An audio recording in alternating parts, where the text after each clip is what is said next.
ले apex body और Kargil democratic alliance के तरफ से अभी आप सभी प्रेस बंधुओं का स्वागत करता हूं।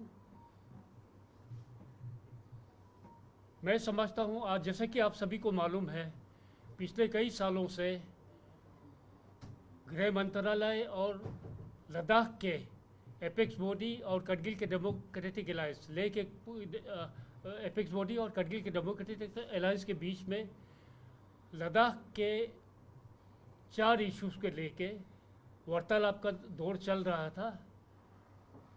बावजूद इसके कि काफ़ी देर से ये वार्तालाप का दौर चल रहा था, कोई अभी तक इसका कोई नताइज नहीं निकला था। लेकिन मैं समझता हूँ आज की जो मीटिंग है, जो कि नॉर्थ ब्लॉक में हाई पावर्ड कमेटी के चेयरमैन माननीय नित्यानंद राय जी की अध्यक्षता में हुआ, तो ये हम लद्दाखियों के लिए एक बहुत ही हिस्टोरिक ओकेजन था, क्योंकि आज के दिन एक बहुत बड़ा ब्रेक थ्रू हुआ है।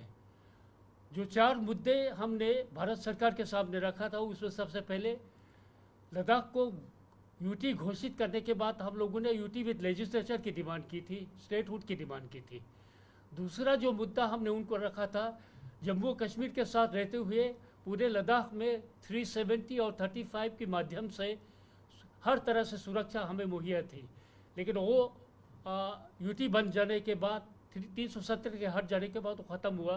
तो इसलिए लद्दाख के लिए हम, क्योंकि लद्दाख के 97% पॉपुलेशन शेड्यूल ट्राइब है, तो हम 6 शेड्यूल के अंतर्गत ये सेफगार्ड मांग रहे थे।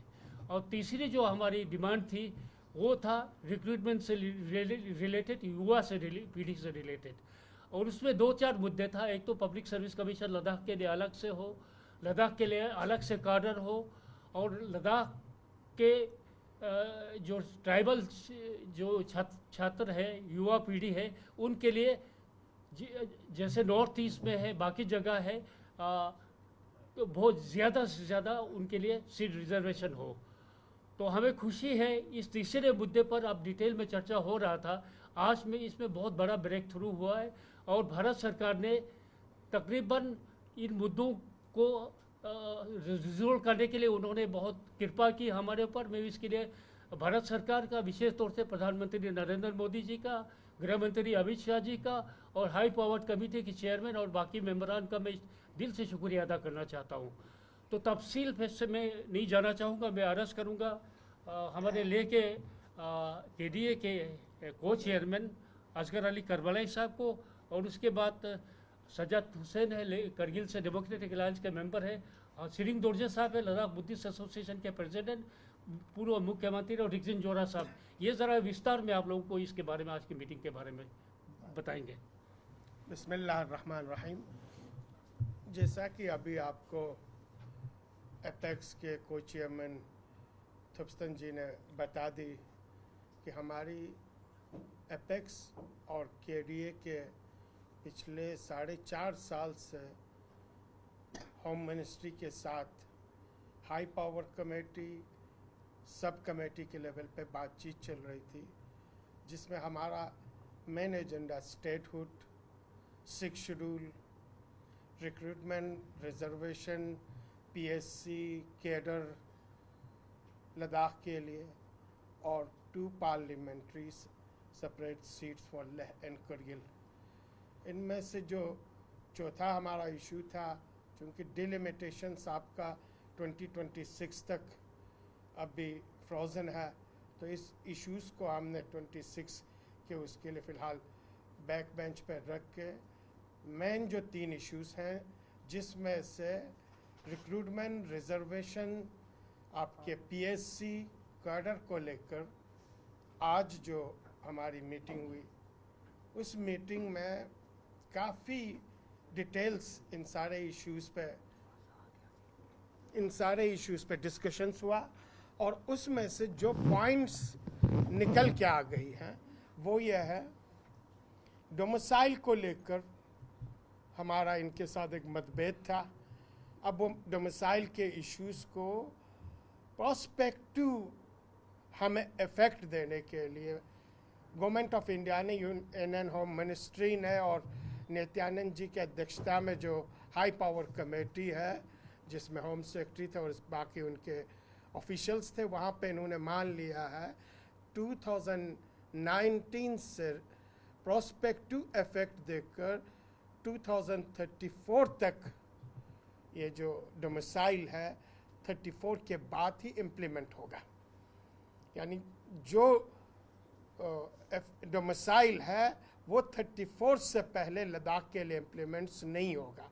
साथ ही साथ हमारे अपेक्स और केडीए के डिमांड्स ये था कि जो 15 इयर्स है इसको फर्दर 15 इयर्स बढ़ा के 30 इयर्स के लिए कंसिडर किया जाए, जो इन्होंने इन प्रिंसिपल से एग्री की है और इन्होंने कहा है कि हम इसे 15 इयर्स से बढ़ा के आपको 30 इयर्स को भी हम कंसिडर करेंगे। यानी 34 प्लस आप 15 कर लेंगे तो इट मीन्स ये 2049 तक चला जाएगा। 49 तक कोई भी डोमिसाइल्स नहीं होगी।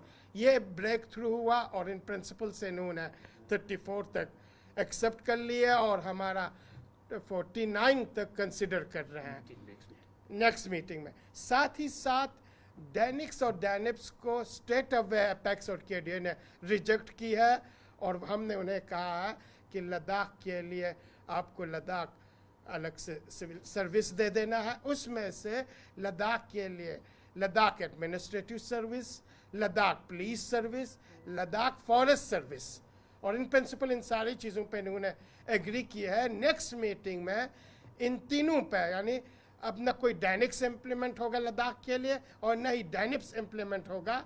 जो भी होगा वो नेक्स्ट मीटिंग में Ladakh administrative service, Ladakh police service और लद्दाख फॉरेस्ट सर्विस को लेकर कंसिडर की जाएगी और नेक्स्ट मीटिंग में ये चीज़ें फाइनल हुआ।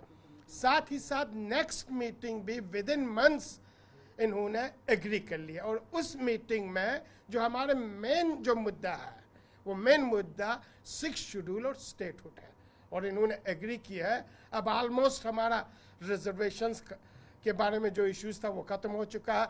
80% आपके एसटी के लिए, 4% एएलसी है, 1% आपका एससी है, 10% ईडब्ल्यूएस है, 5% आपका जर्नल, वो भी डोमिसाइल होल्डर्स के लिए, जर्नल डोमिसाइल होल्डर्स के लिए ये 100% आपका रिजर्वेशंस के बारे में है। बाकी चीज़ें बता दी। 80% एसटी के लिए, 4% एएलसी जिसमें आपका एलओसी और एलएसी दोनों आ जाता है। फिर इसके बाद आपका 1% एससी शेड्यूल कास्ट के लिए है, 10% आपका ईडब्ल्यूएस है, 5% डोमिसाइल होल्डर्स के लिए जनरल कैटेगरी में, वो भी 34 से ही इम्प्लीमेंट होगा। ये रिजर्वेशंस के बारे में। कैडर आपको बता दी, लद्दाख के लिए अलग से कैडर कंसिडर किया जाएगा, सर्विसेज आपको अलग से कंसिडर किया जाएगा। नेक्स्ट मीटिंग में मेन इश्यूज आपका 6th शेड्यूल और स्टेटहुड पे दिया जाएगा।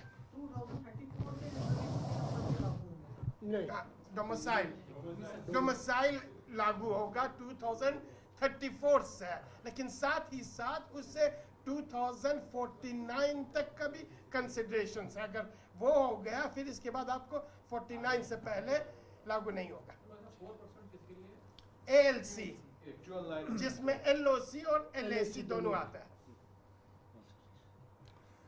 जैसे कि इन्होंने अभी कहा, आज का मीटिंग बहुत दोस्ताना माहौल में हुआ और बहुत इंटेंसिव हुआ और 3 घंटे से ज़्यादा बहस हुई। इसमें दोनों साइड से अपने पॉइंट्स ऑफ व्यू रखे थे और ये बहुत अच्छी बात है कि हम एक नतीजे पर पहुंच सके, क्योंकि ये डोमिसाइल का मसला जो था वो काफ़ी अरसे से अटका हुआ था और इसको हमने बहुत ही सोच विचार के बाद इसको हमने आज रिज़ॉल्व किया। मेरे ख़्याल में ये आज के मीटिंग का सबसे बड़ा जो अचीवमेंट है वो डोमिसाइल का जो मसला था उसको हमने रिज़ॉल्व कर दिया है। और जो इन्होंने कहा कि जो इसको हमने गवर्नमेंट से रिक्वेस्ट किया था पर्सपेक्टिव 30 साल तक बढ़ाया जाए इसको, उसके ऊपर गवर्नमेंट लॉ मिनिस्ट्री से या दूसरे जगहों से कंसल्ट करके इस पर नज़रसानी की जाएगी। तो वो अगले मीटिंग में हमें बताएंगे कि इसके ऊपर क्या हुआ है। बता दें।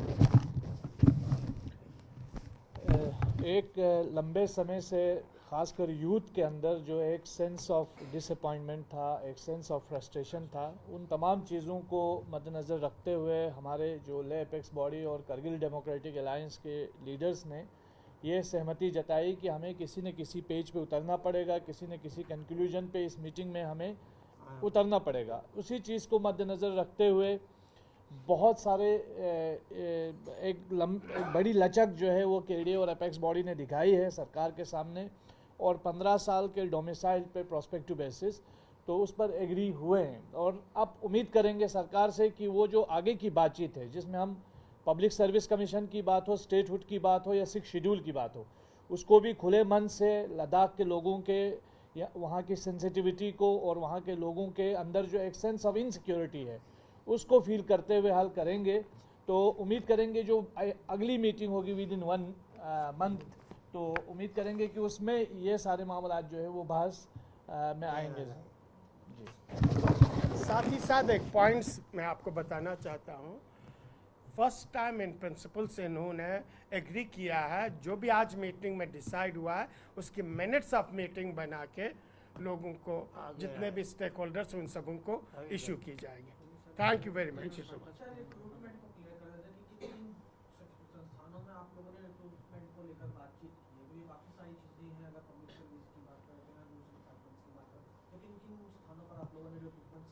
ये गवर्नमेंट के जितने भी आपके डिपार्टमेंट्स है उन सारे में गेजेटेड, नॉन गेजेटेड, उन सबों के रिक्रूटमेंट्स की बात हुई है उसमें, सारे हैं उसमें। सारे लोग लद्दाख के होंगे। जो अभी मैंने आपको रिजर्वेशंस के रेशो बता दिए, उसी रेशो बेस पे ये सारी चलेगी। आपका सुनिए, आपका majority of the employment would be generated in the non gazetted cadre. आपका हर गेजेटेड के अगेंस्ट 4 और 5 नॉन गेजेटेड होता है। वो हमने पहले ही क्लिंच किया। वो स्टेट सब्जेक्ट की बुनियाद पे जो LRC लद्दाख रेजिडेंस सर्टिफिकेट, उसके बेसिस पे 100% लद्दाखियों के लिए, तो this is a big achievement. हमारा मसला फंसा हुआ था नॉन गेजेटेड, जो गेजेटेड का आपको UPSC या JNK PSC से करना था। JNK PSC को इनको थोड़ा दिक्कत आ रहा था क्योंकि हम लोग अलग हो गया, तो UPSC करेगा। पहले हमें थोड़ा बहुत हादसा था भाई UPSC क्यों करे। अब जिस तरह का रिजर्वेशन हुआ, जहाँ 84 plus 1 85 plus economically weaker section को 10%, 95 हुआ, बचा जनरल के लिए सिर्फ 5। जनरल के लिए जो 5 है वो भी डोमिसाइल के ऊपर बेस्ड है। उस सूरत में हमने कहा UPSC पे करा है, कोई दिक्कत नहीं होना चाहिए, बाकी तो कोई अप्लाई कर नहीं सकता। तो वो हमारा that has also been taken care of. अब बात आता है आपके KS ऑफिसर, KPS ऑफिसर, इन सब की बात आता है ना। वो हम लोग, हमारा ये था पहले डेनिक्स, और डेनिक्स को तो शुरू से हमने आउटराइट रिजेक्ट किया। उसके बाद हमारा था लद्दाख का अपना सिविल सर्विस, जिस वुड इंक्लूड एडमिनिस्ट्रेटिव सर्विस और पुलिस सर्विस। उसमें ये लोग पहले मान नहीं रहे थे। फिर हमने ये भी ऑफर किया JNK के साथ में कंबाइन रखो, JNK के जिस तरह है ना उस तरह कंबाइन रखो। वो भी आप, अब लगता है जो नेक्स्ट मीटिंग होगा उसमें लद्दाख के लिए separate administrative service, separate police service, इसको लगता है कि पॉजिटिवली कंसिडर कर रहे हैं। तो और साथ ही साथ SSRB का आपका नोटिफिकेशन निकल गया, कानून बन गया। आपका जो अभी मैंने कहा ना LRC जो कि स्टेट सब्जेक्ट की बुनियाद पे है, उसका गेजेट नोटिफिकेशन हुआ है। ये मेरे ख्याल में पूरे कंट्री में कहीं और ऐसा नहीं है जहाँ नॉन गेजेटेड के लिए भी नहीं है। तो दीज आर बिग अचीवमेंट। हाँ, ये सही बात है। जो हमारा कोर इशू है, कोर इशू हमारा क्या है? स्टेटहुड। कोर इशू हमारा क्या है? 6 शेड्यूल। क्लाइमेट तो 6 शेड्यूल और इनसे रिलेटेड है ना। तो वो उसके ऊपर अभी बातें शुरू नहीं हुआ। उसमें हम लोग खुद भी थोड़ा सा उतावले हैं। लेकिन ये हमने पहले क्यों उठाया, वो इसलिए कि लद्दाख में अनएम्प्लॉयमेंट का ज़बरदस्त एक वो है, क्या कहते हैं, क्राइसिस है। पूरे कंट्री में ग्रेजुएट लेवल पे गवर्नमेंट के डाटा के हिसाब से Ladakh has the second highest rate of unemployment. वो देखता हुआ हम लोगों ने कहा पहले इसको हम थ्रेश आउट करते हैं, बच्चों की जो ज़िंदगी का सवाल है, उनके नौकरी का सवाल है, उसको प्रायोरिटी दे के हमने उसको पहले उठाया, जिसमें थोड़ा बहुत टाइम लगा। अब आगे जाके जो कोर इशू है हमारे, उन पे हम बात करेंगे। पब्लिक सर्विस कमीशन जो है वो कब से ये लोग करेंगे? पब्लिक सर्विस कमीशन का कोई कमिटमेंट नहीं है। अभी मैंने बताया ना आपको, एक चूँकि आपका 95% के करीब, not exactly, that is assume economically weaker section को भी लगाया तो आपका हो गया 84 प्लस 10 95% लद्दाखी आएंगे, और जो बाकी 5% बचता है वो डोमिसाइल के बेसिस पे होंगे, only on the basis of domicile they can apply. जिसका मतलब कोई भी रिक्रूटमेंट एजेंसी हो, चाहे यूपीएससी करो चाहे पीएससी करे, फर्क क्या पड़ता है। तो मेरे ख्याल में सो फार कोर इशू को छोड़ के जो पेरिफेरल इशू है उसमें हमने अच्छा प्रोग्रेस अचीव किया। बाकी आप लोगों के नॉलेज में होगा कि एपेक्स बॉडी केडीए में सभी पॉलिटिकल पार्टी, सभी रिलीजियस ग्रुप्स इंक्लूडिंग हमारे यहाँ सीसी ले साहब हैं, आप भारतीय जनता पार्टी के लीडर हैं, लेकिन एलएचडीसी ले के चेयरमैन हैं, और हमारे डॉक्टर जाफर आफून साहब एलएचडीसी करगिल के चेयरमैन हैं, आप नेशनल कॉन्फ्रेंस से ताल्लुक़ रखते हैं। इसी तरह जोहरा साहब हैं, हमारे कांग्रेस के जो है वो टेरिटोरियल कांग्रेस के प्रेसिडेंट हैं। तो सभी पार्टियों से, सभी धार्मिक और सोशल पॉलिटिकल ऑर्गेनाइजेशन से लोग यहाँ पे जुड़े हुए हैं। Thank you very much. चलिए जी।